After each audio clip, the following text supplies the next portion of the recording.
अहमदहु व नुसल्ली व नुसल्लिमु अला रसूलिहिल करीम अम्मा बादु फ़अऊज़ु बिल्लाहि मिनश शैतानिर रजीम बिस्मिल्लाहिर रहमानिर रहीम लितुमिनु बिल्लाहि व रसूलिहि व तुअज़्ज़िरूहु व तुवक़्क़िरूहु व तुसब्बिहूहु बुक्रतम व असीला। सदक़ल्लाहुल अज़ीम व सदक़ रसूलुहुन नबियुल करीम व नहनु अला ज़ालिका लमिनश शाहिदीन व शाकिरीन वल्हम्दुलिल्लाहि रब्बिल आलमीन। फ़क़द क़ाल अल्लाहु तबारक व तआला फ़ी शान हबीबिही मुख़बिरन व आमिरा इन्नल्लाहा व मलाइकतहु युसल्लूना अलन नबी या अय्युहल्लज़ीना आमनू सल्लू अलैहि व सल्लिमू तस्लीमा। अस्सलातु वस्सलामु अलैका या रसूलल्लाह व अला आलिका व अस्हाबिका या हबीबल्लाह। अस्सलातु वस्सलामु अलैका या रहमतल लिल आलमीन व अला आलिका व अस्हाबिका या शफीअल मुज़निबीन। अल्लाह ताला की हम्दो सना और नबी पाक सल्लल्लाहु अलैहि वसल्लम की बारगाह अक़दस में हदिया दरूद सलाम पेश करने के बाद निहायत ही वाजिबुल एहतराम मुजाहिदी अहले सुन्नत हज़रत अल्लामा मौलाना मोहम्मद फजले हक सुल्तानी साहिब सरपरस्ती आला तहरीक लब्बैक या रसूलल्लाह पाकिस्तान जिला सियालकोट फाज़िल जलील आलम नबील हज़रत अल्लामा मौलाना मोहम्मद यासिरुल क़ादरी साहिब नाज़मी आला तहरीक लब्बैक पाकिस्तान सियालकोट मुजाहिदी अहले सुन्नत हज़रत अल्लामा मौलाना क़ारी मोहम्मद आरिफ क़ादरी साहिब नायब अमीर तहरीक लब्बैक या रसूलल्लाह पाकिस्तान सियालकोट इज़्ज़त माब जनाब मोहम्मद आसिम साहिब नायब नाज़मी आला डिवीज़न गुजरांवाला हज़रत अल्लामा मौलाना मोहम्मद समीउल्लाह साहिब दामद बरक़ातुहुल आलिया हज़रत अल्लामा मौलाना आदिल जमाल साहिब ज़ीद शरफ़ुहु हज़रत अल्लामा मौलाना मोहम्मद उस्मान साहिब इज़्ज़त माब जनाब क़ारी मोहम्मद आबिद बारवी साहिब अल्लामा कमर सज्जाद सैफी साहिब अल्लामा हाफिज मोहम्मद नासिर क़ादरी साहिब व दीगर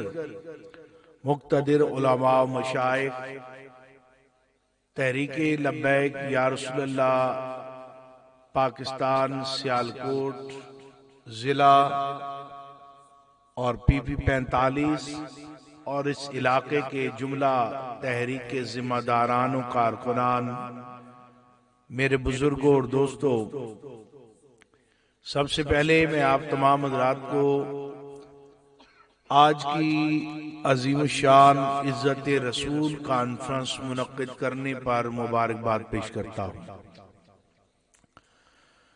दुआ है कि अल्लाह ताला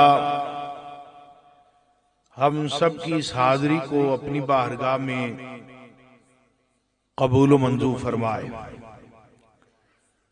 हमारे मसलक का एक अजीम नाम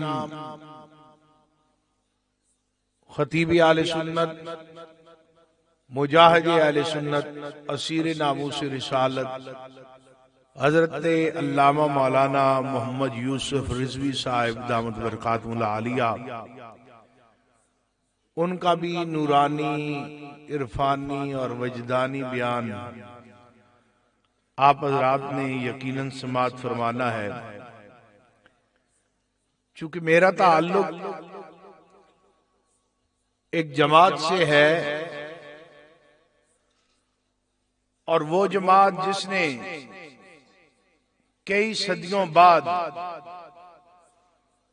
सोए हुए हुजूर के उन गुलामों को बेदार कर दिया है जिन्हें अंग्रेज ने ये गोली देकर सुला दिया था कि दीन का सियासत से कोई ताल्लुक नहीं।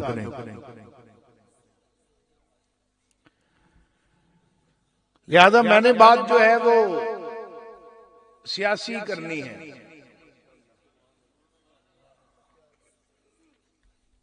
और ये बात आपको बावर करानी है कि जब तक सियासत मौलवी करते रहे, और आज के दौर में भी जिन मुल्कों में असरो रसूख मौलवियों का है वो इज्जत से जी रहे हैं।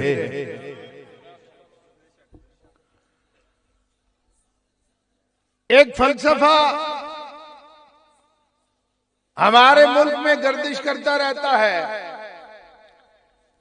पिछले 74 साल से अगर शरीफ आदमी को ये इलेक्शन लड़ने का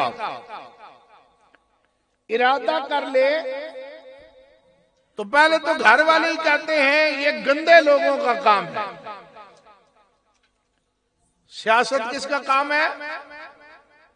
गंदे लोगों का काम है। तू शरीफ आदमी है, तू इलेक्शन ना लड़, किस गंदे काम में पड़ने लगा है? अच्छा जी, इलेक्शन लड़ के क्या होता है? कहते हैं इलेक्शन लड़ के बंदा असेंबली में चला जाता है।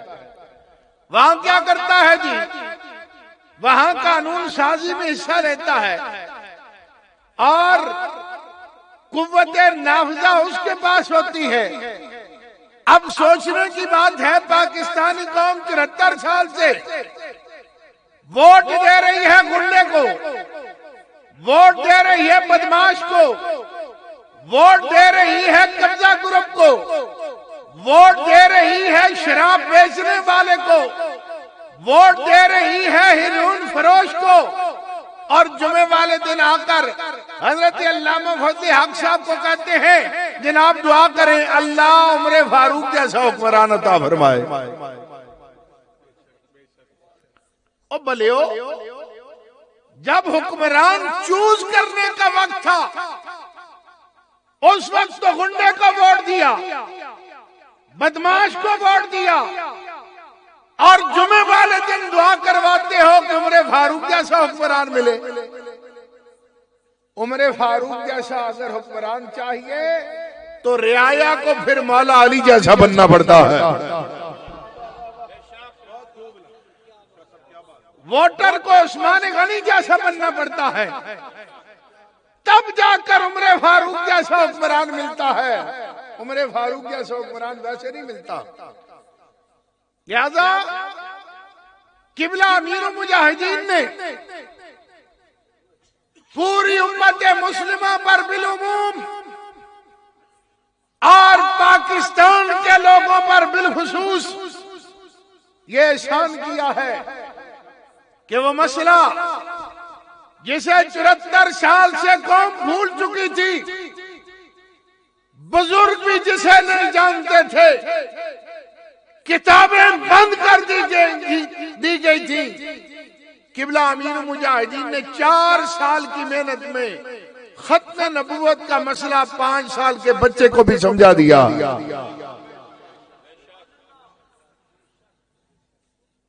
इसलिए पहले तो हमने ये गलतफहमी दूर करनी है कि मौलवी का सियासत से कोई ताल्लुक नहीं। अच्छा, मौलवी कहते किसको हैं? हमारे उधर पिंडी में तो जिसने दाढ़ी रखी हो, अमामा शरीफ पहनता हो, मस्जिद की सफाई करता हो, मस्जिद में आजान देता हो, नमाज पढ़ाता हो और मिंबर रसूल पर बैठकर जुमे का खुतबा देता हो, उसे मौलवी कहते हैं। ये जब तक टेक्नोक्रेट, ब्यूरोक्रेट ये नहीं पैदा हुए थे, जब तक ये नहीं पैदा हुए थे उस वक्त तक इस्लामी रियासत का निजाम बिल्कुल ठीक चल रहा था। मौलवी की दाढ़ी है, नमाज पढ़ाता है, जुमे का खुतबा देता है। इस्लाम का सबसे पहला मौलवी सैयदना सिद्दीक अकबर रज़ियल्लाहु ताला। आप नमाज भी पढ़ाते हैं, जुमा भी पढ़ाते हैं और इक्तदार भी आपके हाथ में है। सिद्दीक अकबर को यह सोच तो नहीं आई कि मैं मजहबी हूं, सियासत से मेरा कोई ताल्लुक नहीं। और सैयदना सिद्दीक अकबर रज़ियल्लाहु ताला अन्हु के दौरे खिलाफत में नाजुक तरीन वक्त आया। आज हमें भी डराया जाता है, पाकिस्तान की मईशत कमजोर है, पाकिस्तान लड़ नहीं सकता, फ्रांस का मुकाबला नहीं कर सकता, अमेरिका का मुकाबला नहीं कर सकता, IMF से हमें कर्ज चाहिए, अगर कर्ज न मिला तो मुल्क नहीं चलेगा। लिहाजा पहले मुल्क चलाना है, मईशत मजबूत करनी है, असला इकट्ठा करना है, रियासत को बचाना है, फिर इस्लाम को बचाना है। अच्छा, लोग भी इस फलसफे पर बड़े खुश हो जाते हैं, हाँ जी बात तो ठीक कर रहे हैं, लेकिन ये सोच 14 सदियां बाद के मुसलमान की है। सैयदना सिद्दीक अकबर की ये सोच नहीं थी। आपके दौरे खिलाफत में मानीन ज़कात के खिलाफ आपने जिहाद का ऐलान किया, सख्ती की, मुसलमान कज़्ज़ाब के खिलाफ मैदान में उतरने का ऐलान किया। लोग आ गए, अमीरुल मोमिनीन हुजूर अलैहिस्सलाम ने अभी अभी पर्दा फरमाया है, लोग इस्लाम से फिर रहे हैं, अपने अहकामात को थोड़ा रोक लिया जाए, लेकिन कुर्बान जाए सिद्दीक अकबर पर, वो उम्मत के लिए मिसाल कायम कर रहे थे। क्या मोहम्मद अरबी के गुलामों, जब रियासत और ईमान में से एक चीज को बचाना पड़े, रियासत को कुर्बान कर दिया जाता है और ईमान को बचा लिया जाता है। आज हमें सबक पढ़ाया जा रहा है, नहीं नहीं, ईमान को कुर्बान कर दो, पहले रियासत बचानी है। सैयदना सिद्दीक अकबर ने यह फलसफा हमें नहीं दिया। और बाकी ज्यादा दूर न जाएं, तुर्की के अंदर तैयब उर्दगान की हुकूमत है। इज्जत से तुर्की जी रहा है या नहीं जी रहा? जी रहा है। तैयब उर्दगान ऑक्सफोर्ड का नहीं पढ़ा हुआ, मदरसे का पढ़ा हुआ है। ईरान वालों से लाखों हमें इख्तलाफ है, मसलकी इख्तलाफ है, लेकिन ईरान के अंदर भी जो हुकूमत में है वो मदारिस के पड़े हुए। अमेरिका से टक्कर ले रहे हैं या नहीं ले रहे? ज्यादा दूर न जाएं, अफगानिस्तान की सरहद हमारे साथ मिलती है। आज जो मस्जिद, मदरसा और उलमा के खिलाफ जबान खुलती है, अंग्रेज ये जानता है, मौलवी कितना भी बेसरो सामानी के आलम में क्यों ना हो, जब मुल्क और दीन को कुर्बानी की जरूरत पड़ती है, ये सफ़े अव्वल में खड़ा होता है।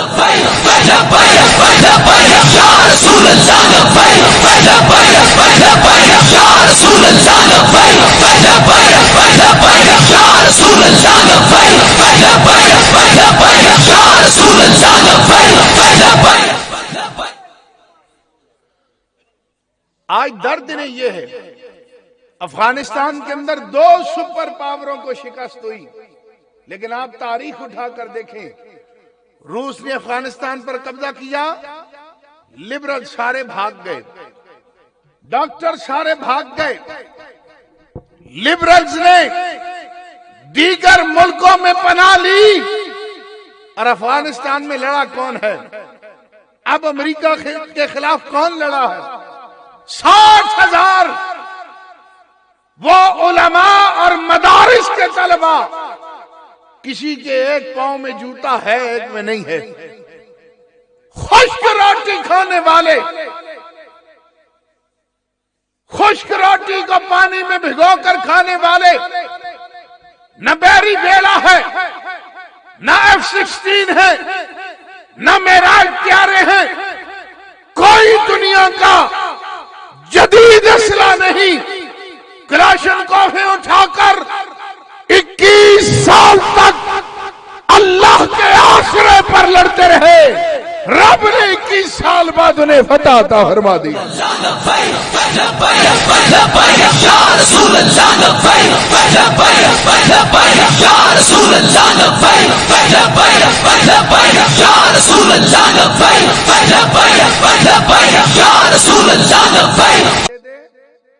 तो फिर उनकी औलादें भी वलीमे पे 3 पीस सूट पहन लेती हैं।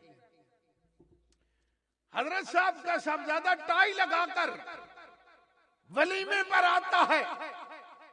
हजरत साहब का साहबजादा डॉक्टर बनता है, इंजीनियर बनता है। मुसल्ले रसूल पर खड़े होने से उसे शर्म आती है, लेकिन कुर्बान जाए उन पठानों पर। मुज़ाकरात अमेरिका से करते रहे, लेकिन अपनी दाढ़ी सुन्नत से कम नहीं की। पैंट शर्ट नहीं पहनी, दस्तार नहीं छोड़ी, चादर अपने कंधे से नहीं उतारी। और अगर अमेरिकी वफ से भी मुज़ाकरात कर रहे हैं, नमाज का वक्त आया है, मुज़ाकरात को रोक दिया है, पहले नमाज अदा की है। जो कौमें अपने दीन का, अपनी अक़दार का, अपने ईमान का तहफ़्फ़ुज़ नहीं कर सकती, वो अपनी रियासत का भी तहफ़्फ़ुज़ नहीं कर सकती। ये बात आपने आज तहरीक लब्बैक या रसूलल्लाह पाकिस्तान इतनी मुश्किलात से क्यों गुजर रही है, आपने कभी नहीं सोचा?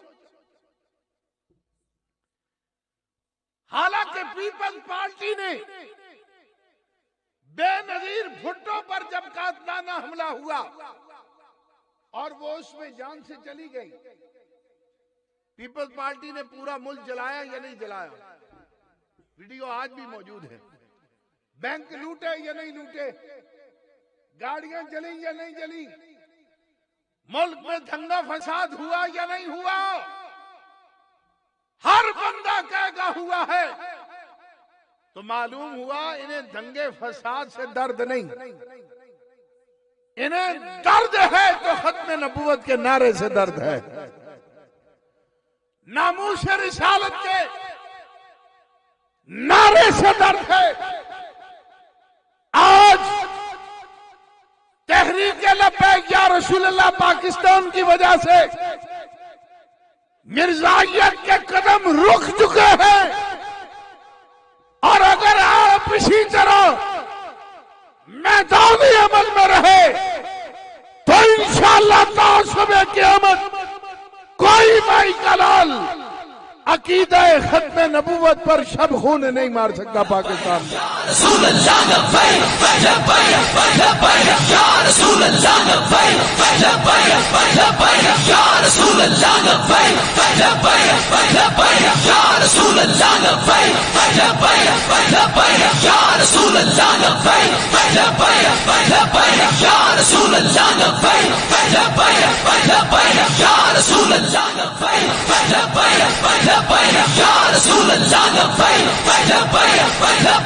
और अल्लाह करोड़ हार रहमतें और बरकतें नाज़िल फरमाए किबला अमीरुल मुजाहिदीन की कब्र अनवर पर, कि जिन्होंने हमसे किसी दुनियादार के नारे नहीं लगवाए। दुनियादारों के नारे हमसे छुड़वा दिए हैं, और नारा अगर लगा रहे हैं तो ताजदार मदीना का नारा लगा रहे हैं।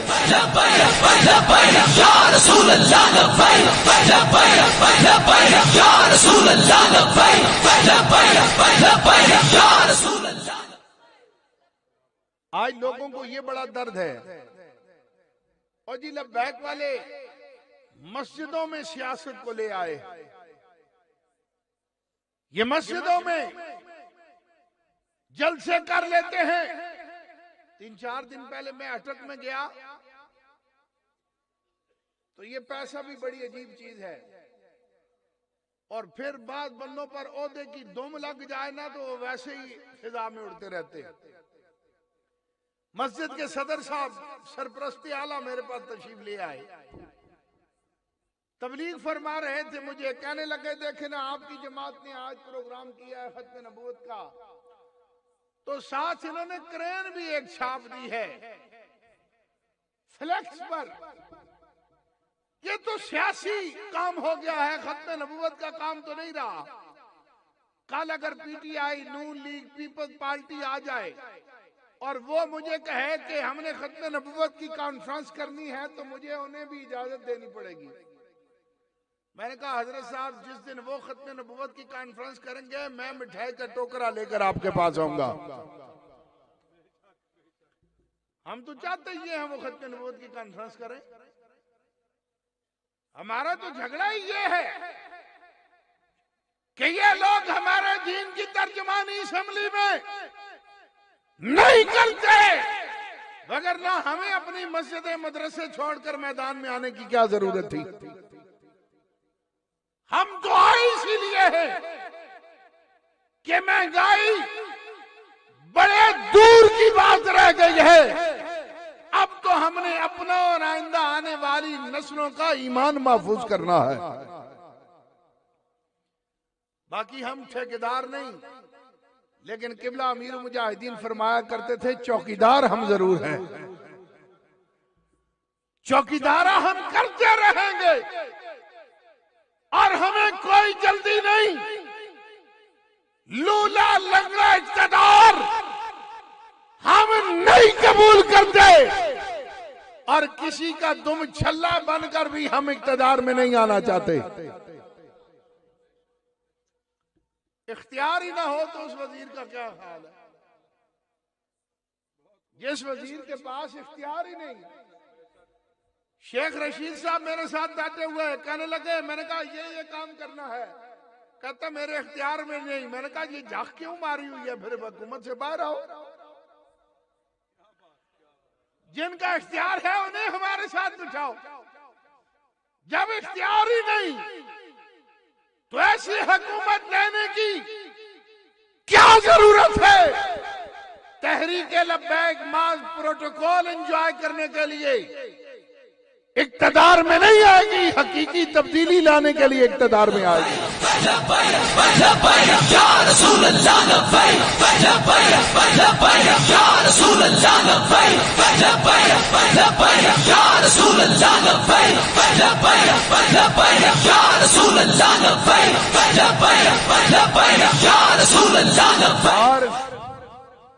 तब्दीली के दावेदार तो बहुत थे, लेकिन असल तब्दीली तहरीक लब्बैक या रसूलल्लाह पाकिस्तान लाई है। पहली तब्दीली ये लाए कि जलसा सियासी जमात का है, सारे लोग बावजू होकर बैठे हुए। दूसरी तब्दीली ये लाए हैं जलसा सियासी जमात का है, नारा दुनियादारों का नहीं ताजदार मदीना का लग रहा है।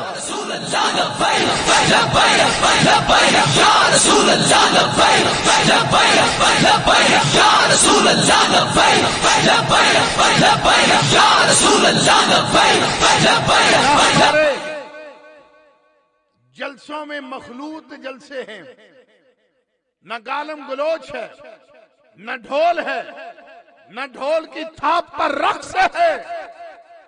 आप जितनी देर इस महफिल में बैठे रहेंगे अल्लाह हर लम्हे के बदले अजर अजीम अता फरमाएगा। तब्दीली तो तहरीक लब्बैक या रसूलल्लाह पाकिस्तान लाई है। बाकी 3.5 साल बाद आज वो लोग शर्मिंदा हैं जिन्होंने बल्ले पर मोहर लगाई थी। आज ऐलान ला ताल्लुकी कर रहे हैं कि जनाब हमने इसे वोट नहीं दिया, मैंने एक को कहा, मैंने कहा 3.5 साल बाद ही तू कह रहा है मैंने इसे वोट नहीं दिया, हालांकि तूने इसे वोट दिया। मैंने कहा देख तेरे और हमारे दरमियान फर्क ये है, तेरी जमात जीती है, तेरा वजीर आजम है, 3.5 साल बाद तू कह रहा है मैंने वोट नहीं दिया, मेरी जमात हार गई, मैं फख्र से कहता हूं मैंने लब्बैक को वोट दिया।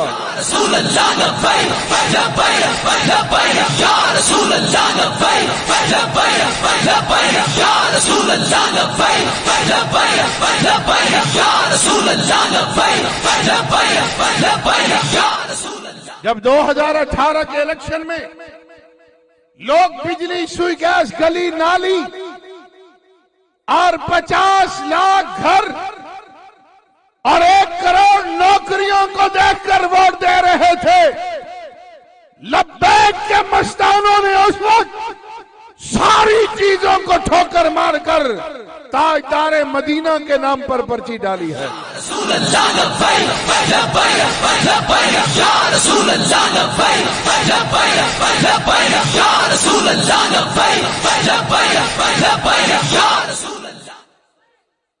बाकी रह गई तब्दीली सरकार,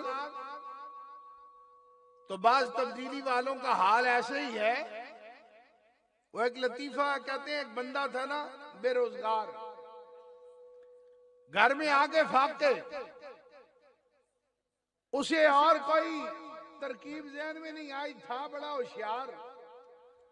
एक मरियल सा गधा था उसके पास, मरियल सा गधा, वो लेकर बाजार चला गया और वहां जाकर उसने शोर मचाना शुरू कर दिया, ये गधा 50,000 का है, 50,000 का है। लोग इकट्ठे हो गए, इत्तेफाक से बादशाह सलामत की सवारी भी उधर से गुजरी।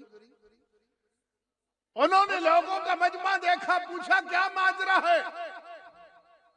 लोगों ने कहा बादशाह सलामत एक बंदा है, मरियल सा गधा लाया है और कहता है 50,000 का है। बादशाह सलामत ने कहा देखो तो सही, 5-10 का गधा मिलता है, ये 50,000 मांग रहा है। बादशाह सलामत उतरे, कहा हाँ भाई क्या बात है। उसने कहा बादशाह सलामत ये गधा बेचता हूं और 50,000 का है।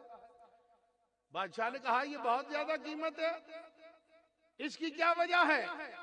उसने कहा बादशाह सलामत ये गधा कोई मामूली गधा नहीं, ये वो गधा है कि जो इस पर बैठता है उसे मदीना नजर आता है। बादशाह ने कहा अच्छा ये बात है, तो फिर क्यों ना ये शहादत मैं हासिल करूं, चल ये सौदा मैं ही कर लेता हूं, ये मैं खरीदता हूं 50,000 में। लेकिन ये बात याद रखना, अगर मदीना नजर ना आया तो मैंने तेरी गर्दन उड़ा देनी है। ऐसे होते तो बड़े तेज है ना। बादशाह ने वजीर को कहा चल भाई बैठ, सौदा करते हैं, देख मदीना नजर आता है या नहीं। वजीर बैठने लगा तो उसने कहा बादशाह सलामत एक बात सुनो, इस गधे पर बैठकर मदीना उसे नजर आता है जो जानी शराबी ना हो।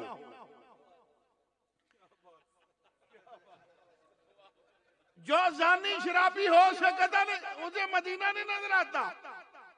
अब वजीर जब गधे पर बैठा, मदीना तो नजर नहीं आया। उसने कहा अगर मैं कहता हूं मुझे नहीं नजर आया तो लोग कहेंगे ये तो जानी शराबी है, अब भरे मजमे में मेरी बेइज्जती हो जाएगी। उसने कहा सुभान अल्लाह, वो सामने मदीना नजर आ रहा।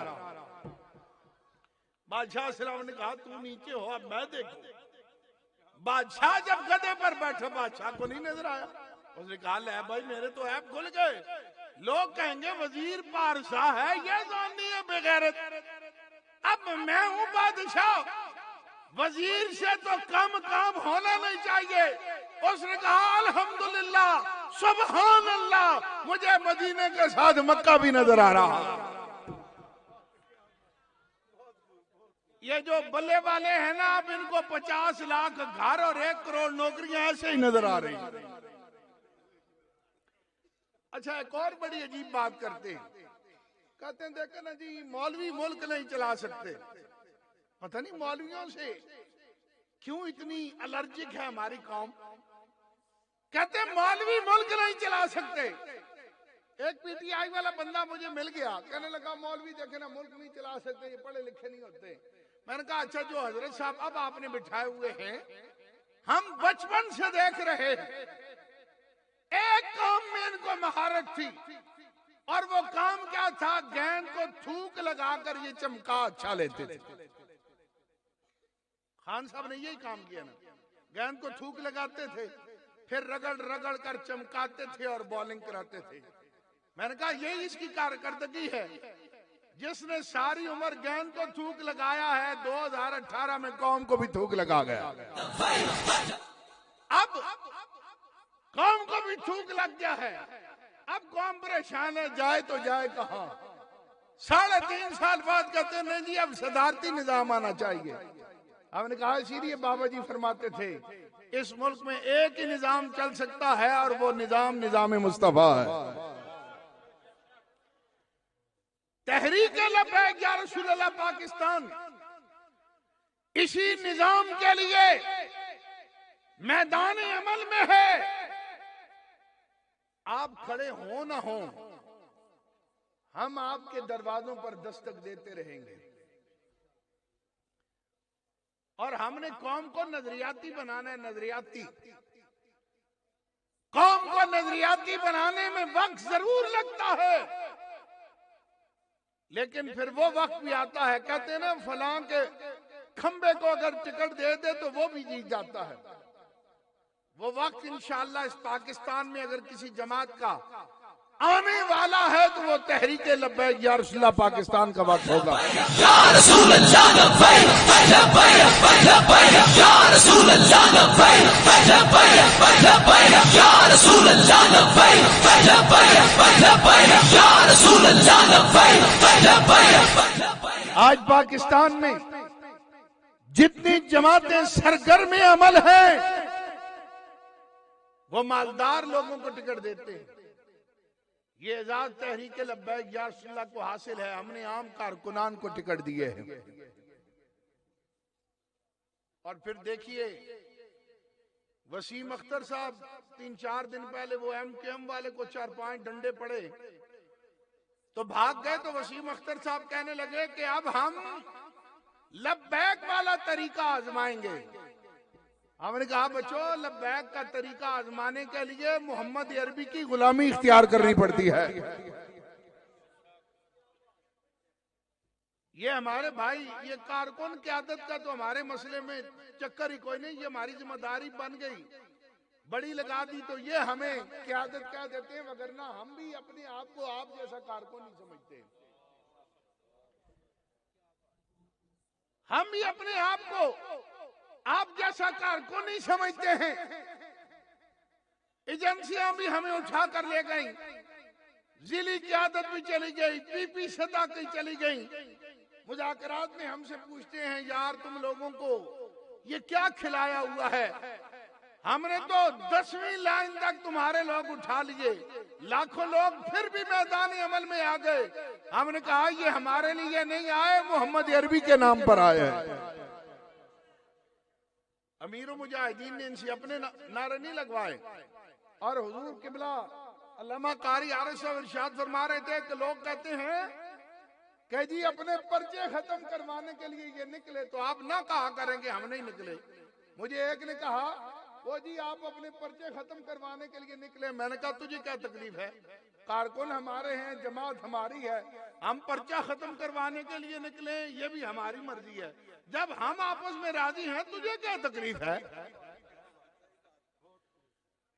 भाई। जब हमारे साथियों को कोई एतराज नहीं तो तुझे क्यों एतराज है। और अगर तू इतना ही आशिक रसूल है तो तू मैदान में आ जाना, तू आ जा मैदान में, लग पता जाएगा।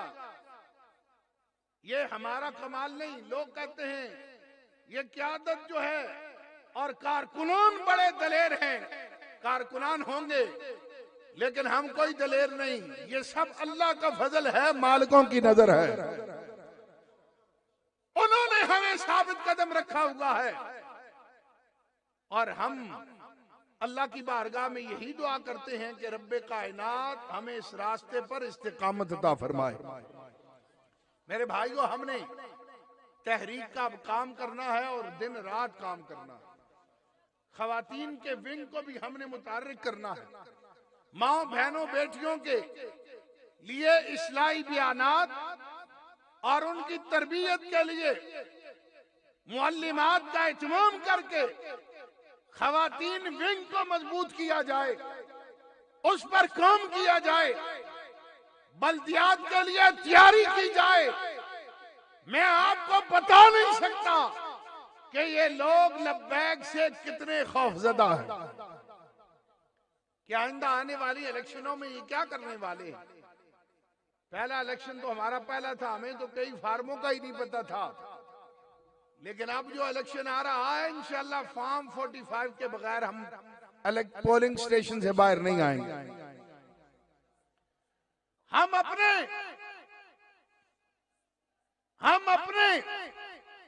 हक पर किसी को अब डाका नहीं डालने देंगे। आपने कान बंद करके मेहनत करनी, अपने जिम्मेदारान पर एतमाद का इजहार करना है, और जहां कहीं कोई गलती हो जाए अपने भाई को आराम से जाकर बताना है, उसकी इस्लाह करनी है। और ये बात याद रखा करें, हर सवाल का जवाब देना जरूरी नहीं होता। जिसे घर में बीवी भी दोबारा सालन मांगने पर चमचा मार देती है, वो भी अगर आपसे आकर लब्बैक वालों से सवाल करे तो पहले उसे अपने गिरबान में झांकना चाहिए। और आप भी शुरू हो जाते हैं, फलां ने सवाल कर दिया, फलां ने सवाल कर दिया। इसका एक ही जवाब है, भाई हमारी इतनी हिम्मत थी, हमने नामूस रिसालत के लिए इतना ही काम किया है, आप हमसे ज्यादा कर सकते हैं तो आप आगे हो। ना हजरत साहब ने आगे होना है, ना उन्होंने काम करना है, ना उनसे काम होना है। ये आपको खराब करना चाहते हैं। तहरीक लब्बैक या रसूलुल्लाह पाकिस्तान से वडेरे जागीरदार और सरमायादार इसलिए भी खौफजदा हैं कि ये गरीबों की जमात है, मुतवस्सित तबके की जमात है। गरीब लोग मैदानी अमल में आ रहे हैं और लब्बैक के परचम के नीचे गरीब लोग जो हैं वो इकट्ठे हो रहे हैं। इंशाअल्लाह आइंदा आने वाला वक्त जो है वो तहरीक लब्बैक या रसूलुल्लाह पाकिस्तान का वक्त है। मैं आखिर में जिला सियालकोट के जुमला जिम्मेदारान आपका शुक्रिया अदा करता हूं, और बिलखुसूस आपके इलाके के जितने असीर हैं उन्हें अजीम रिहाई पर मुबारकबाद पेश करता हूं। हज़रात तशरीफ रखें। माशाअल्लाह हमारी आज की इस महफिल पाक के खुसूसी खतीब असीर नामूस रिसालत मुजाहिद अहले सुन्नत हजरत अल्लामा मौलाना मोहम्मद यूसुफ रिजवी साहिब दावत बरकातुहुल आलिया वो तशरीफ ले आए। तो मैंने तो हल्की फुल्की बातें की हैं, इंशाअल्लाह किबला खतीब आले सुन्नत जो है ये अपने मखसूस अंदाज में वलवला अंगेज जो है वो खिताब फरमाएंगे। मैं आखिर में आप तमाम हज़रात को मुबारकबाद पेश करता हूँ आज की ये अजीम शान कॉन्फ्रेंस मुनक्किद करने पर। मेरी दुआ है कि अल्लाह ताला हम सब की इस हाज़री को अपनी बारगाह में कबूल मंजूर फरमाए और हमें इस रास्ते पर इस्तिकामत अता फरमाए। वाखिर दावाना अनिल हम्दुलिल्लाहि रब्बिल आलमीन।